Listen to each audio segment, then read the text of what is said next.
Head sõbrad! Illuke taevas maa peal siin, on ikka viin, on ikka viin.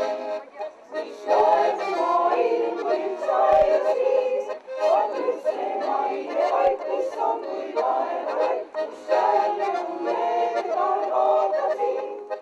Illuke taevas maa peal siin, on ikka viin, on ikka viin.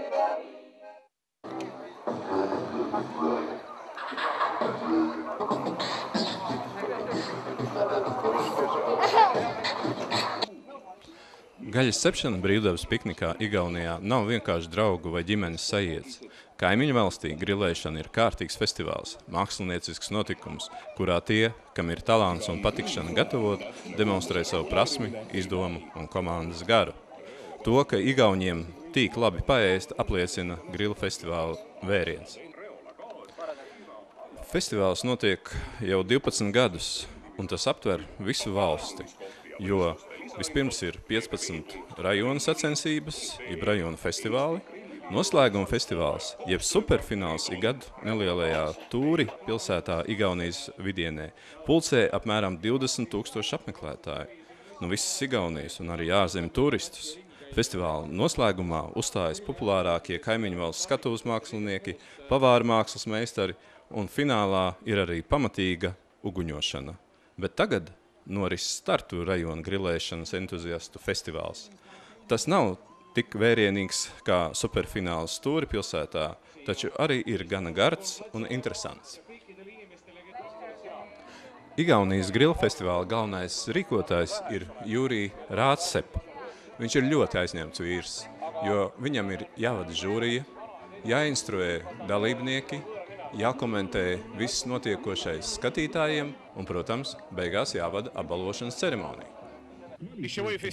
Pārtiks festivāls Igaunijā notiek reizi gadā, taču ne šeit. Tagad notiek Tartu festivāls, kurā piedalās 10 komandas no Tartu un apkārtnes. Šādi festivāli notiek visos 15 Igaunijas rajonos. Profesionāli pavāri šajos festivālos nepiedalās. Tās ir īstas tautas sacensības, kurās komandas sacenšas ribiņu un vistas filēzu pagatavošanā, bet trešais rauns saucas fantāzija, kur dalībnieki demonstrē un piedāvā žūrijas vērtējumam pašu izdomātus un pagatavotus ēdienus. Šis festivāls ir ļoti populārs, un tas noslēdzas ar superfinālu Igaunijas vidienē. Šajā festivālā parasti vienlaikus cep un gatavo apmēram 2500 dalībnieku. Saprotiet, Igauni ir grilētāja tauta. Mūs nav daudz, bet katram otrajam Igaunim šī lieta iet pie sirds. Как вы сами видите, эстонский народ – это мой гриль народ. Нас мало, я всегда так говорю, нас мало, но каждый второй и третий эстонец – это такой, ну, мы, у нас в этом, это дело у нас в сердце. Siis kui hing on veel noor, tahaks minna ja võidelda, tundub ankruna siis ema hool. Tuleb aeg, mil maailm saab piirid ja käidud on kõik võõrad teed. On koduni meetrid või miilid, ta seal kehal peagi on need. Grilfestivālā, kā jebkurās sacensībās, ir savi favorīti. Un šajās tā ir zaļā komanda, par kuru stāsta Irina. Мы друзья все собрались здесь и всегда с Ириной. Mēs esam draugi un katrās brīvdienās nākam kopā un gatavojam, sacenšamies. Grilu festivālos piedalāmies jau 3. gadu un mums iet ļoti labi, gandrīz vienmēr uzvaram. Savas receptes mēs nevienam gan nestāstam, tas ir noslēpums. Varu tikai atklāt, ka galvenais komponents ir dažādās aptes, ar ko gaļu ieziešam grillēšanas laikā. Tām izmantojam arī šokolādi, dažkārt nedaudz alkoholu. Paši galvenie mums ir Veči, Kaufro un Janus. Viņi visu izdomā un gatavo. Mēs pārējie esam atbalsta grupa. Pārsvarā grilēšanas festivālā startē draugu, kolēģu, radinieku komandas, taču ir arī individuāli censoņi, kā šis oriģinālās cepšanas ierīces autors Karols. Šis ir gāzes balons no vecajiem Krievu laikiem un tikpat vecs ūdens sildāmais boilers, kurus lika toaletē vai vēl kaut kur. Šī ierīce, manuprāt, darbojas ļoti labi. Vienīgi cepējam, te gan iet karsti. Sacensībās piedalos pirmo reizi, un tāpēc liela cerība man nav. Tas nav diez cik labi startēt pirmo reizi. Taču, redziet, man ir vislabākā un noteikti viskaļākā atbalsta komanda.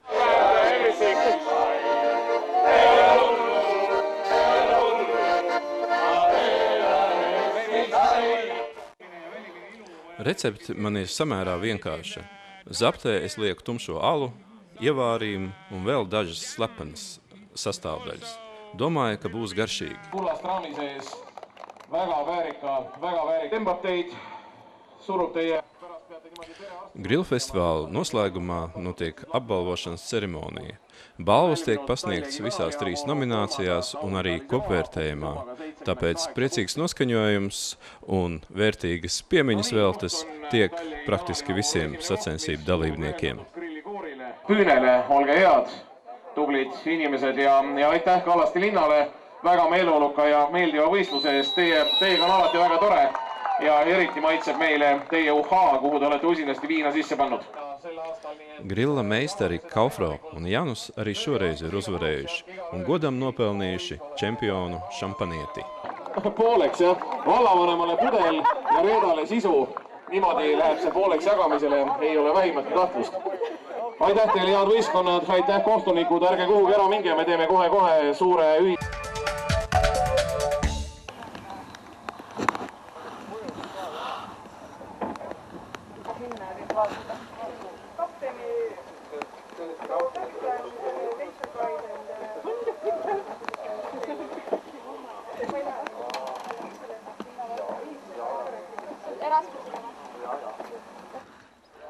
Tā ir unikāla 14. gadsimta preču transporta lielaiva Jomu.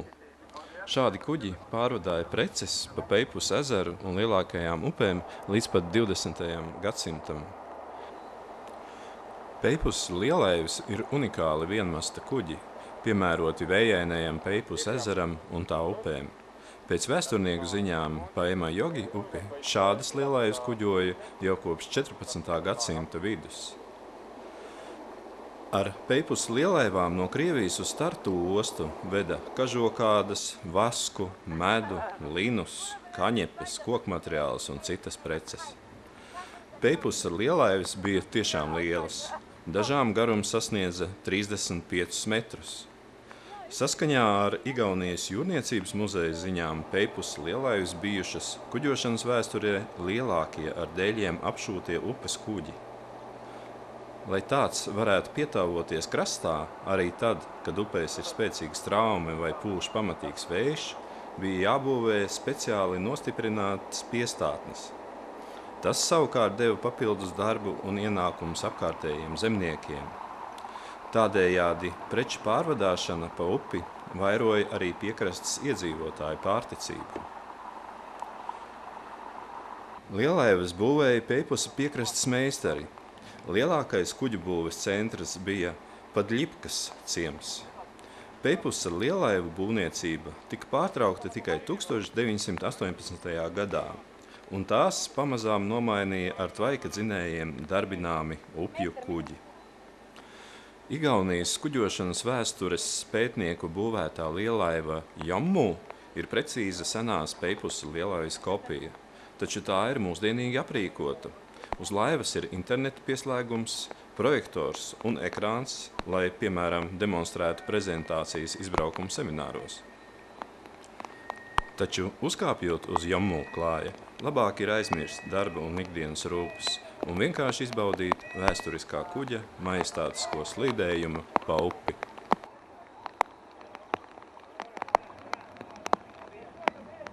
Šo kuģi, kas ir precīza 6 gadsimtus senas upes lielaivis kopija, uzbūvēja Igaunijas kuģošanas vēstures pētnieku kopas dalībnieki. Tagad tas pārvadā turistus pa seno Igaunijas preču ceļu Emajogi upi, veic ceļojums starp Igaunijas salām Baltijas jūrā un dodas arī tālākos braucienos uz Gotlandi, arī Ventspili.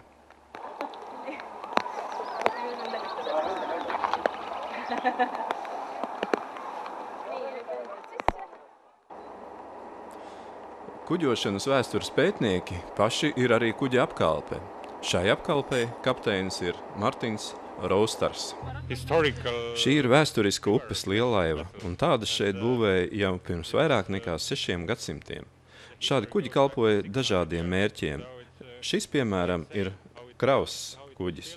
Ar tādu pārvadāja preces no Novgorodas uz Tartu, kuģoja pa Peipus ezeru. Sanāk, te bija ļoti dzīva kustība. Te kursēja pat apmēram 4000 preču kuģu. Lielaiva, ar kuru mēs tagad braucam, ir tikai 5 gadus veca. Tā ir ar rokām darināta vēsturisko preču kuģu kopija. Pie tam tāda vienīgā pasaulē. 26 km garo ceļu no Kansi ostas līdz Tartu, ar to veicam 3–4 stundās. Emajogi nav pati lielākā Igaunijas upe, taču tā mūsu kuģošanas vēsturē ir ļoti nozīmīga. Tas ir sens preču ceļš no Novgorodas uz Tartu un citām Hanzas pilsētām. Un Tartu osta vēl pagājušā gadsimta sākumā bija lielākā Igaunijas preču osta. Ceļš no Kansi uz Tartu nav izvēlēts nejauši, jo Kansi osta bija nodokļu iekasēšanas vieta. Tātad ļoti nozīmīga vieta. Jaumī pasažieriem brauciens pa upi ir aizrautīgs piedzīvojums, jo tā ir patiešām dzīva kuģošanas vēsture, ar darba smaržu, atbilstoši ģērbtu kuģa apkalpi un iespēju izstaigāt un izpētīt visas vietas uz kuģa. Uzdot jautājumus kapteinim un matrožiem, vai arī vienkārši sēžot uz augšējā klāja jumta, izbaudīt rāmo slīdēšanu pa upi, vērot glaznainās upes dabas parka krasta ainavas, putnus un citu dzīvo radību. Räägin siis vahelduseks natuke juttu ka. Tā līgana slīdot, bez laika mašīnas palīdzības, var aizkuģot 6 gadsimtus senā pagātnē. Vai tas nav vilinoši?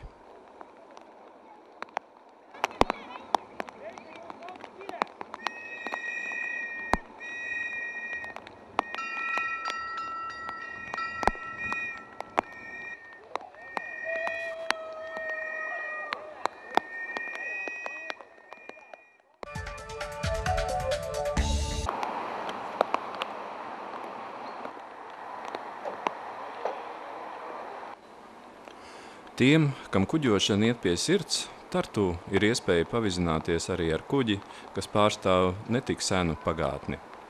Pegas ir padomju laikos būvēts izbraukuma kuģis, tā 2 klājos var ērti iekārtoties 74 pasažieri.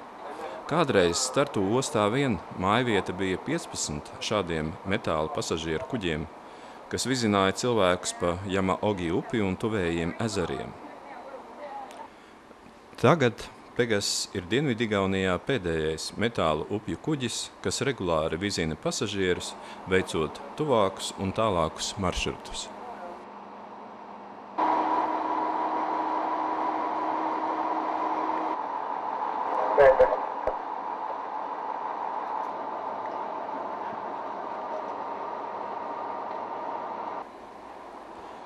Pegasa kapteinis Rainers Napits ir jauns, taču prasmīgs kuģotājs, kas labi pārzina straumi un upes bīstamākās vietas.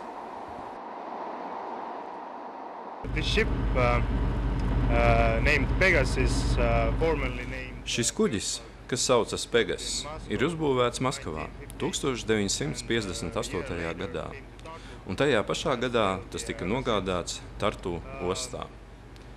Izbraucienos ar mūsu kuģi pasažieriem ir ko redzēt. Var vērot piekrastes dabu, pilsētas arhitektūru, var iztaigāt un apskatīt, kāds tad ir kuģis, kas būvēts pirms vairāk nekā 50 gadiem. Es uz kuģiem strādāju jau 6 gadus, bet Pegasa kapteinis esmu tikai 1. gadu, un man patīk šis darbs, jo tā ir iespēja sagādāt cilvēkiem prieku. Okay, and still enjoying this work.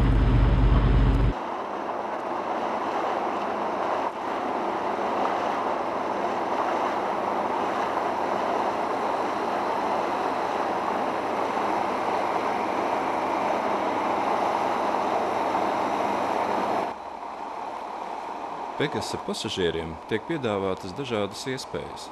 Var doties pa upi cauri pilsētai un iepazīt Tartu no neierasta skatu punkta, no upes. Var doties tālākā izbraucienā pa Jamaogi upi un atpūsties, terzējot ar draugiem un vērojot dabu. Kuģis tiek izīrēts kolektīvu atpūtas braucieniem, arī dažādu sarīkojumu dalībniekiem un pat kāzu viesu romantiskiem izbraukumiem.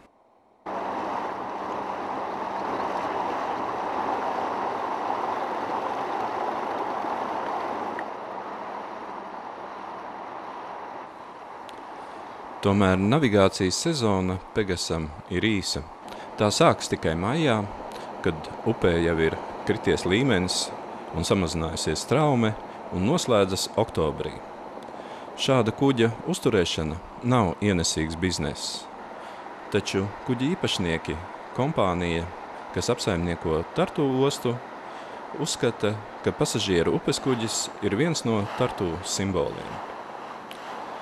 Tāpēc Pegas ik vasaru braši slīd pa Jamaogi upi, priecējot gan turistus, gan pilsētniekus. Un kas zina, varbūt pienāks laiks, kad lētais un dabai draudzīgais ūdens transports atkal būs cieņā, un Tartu osta atgūs savu kādreizējo nozīmību.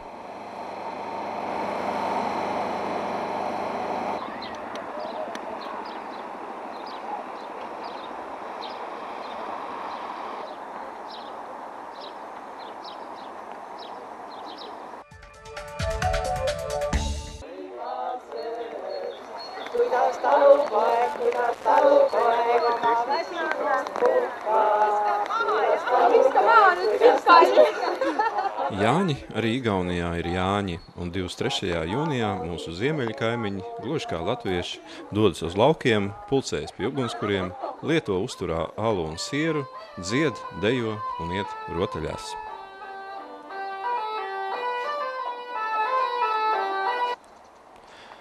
Vairāk par kaimiņu vasaras saulgriežu tradīcijām stāsta Igaunijas lauksaimniecības muzeja speciāliste Kerle Arula. Midsummer Eve and Midsummer Day. Vasaras saulgrieži 23. jūnija vakars un 24. jūnijas ir paši nozīmīgākie igauņu svētki vasarā. Tā, protams, ir ļoti sena tradīcija, kas bija vēl pirms kristietības ieviešanas Igaunijā. Senos laikos tie bija zemnieku svētki.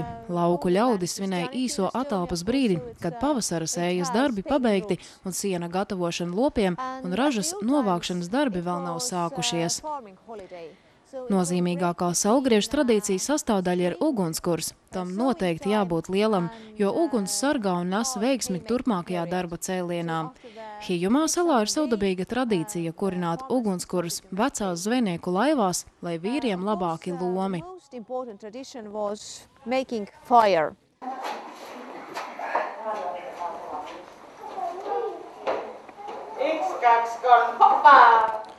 Cilvēkiem visos gadsimtos ir paticis spēlēt spēles, un vasaras saulgrieži ir ļoti piemērots laiks rotaļām.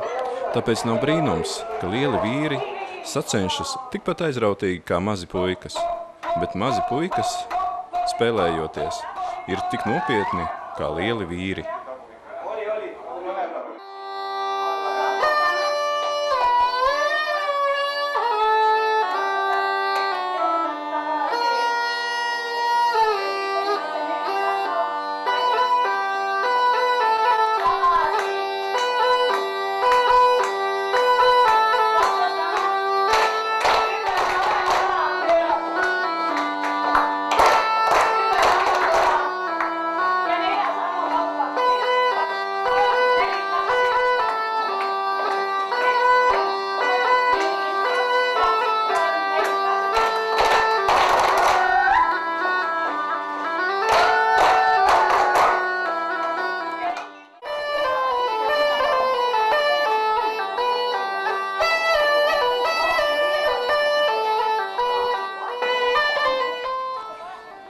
Seno deju soļus apgūt nav viegli, taču jāteic, ka igauņu senās dejas ir lēnas un ļoti, es pat teiktu, ļoti garas. Tā kā īsā Jāņu nakts ir pilnīgi pietiekoša, lai apgūtu visas dejas.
it's like somehow family gathering or something.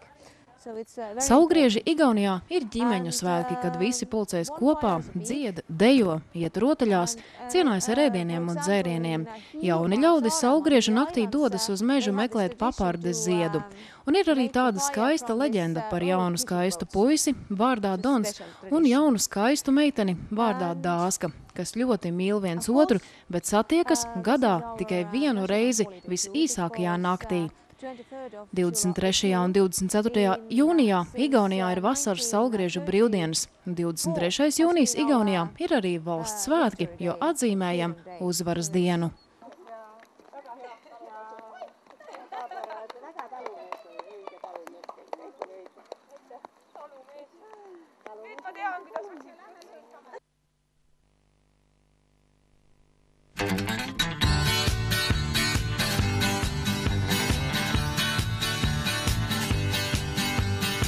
Jaanipäevaks kõrgeks kasvab rohi, rinnussaali kiigutas ta hei.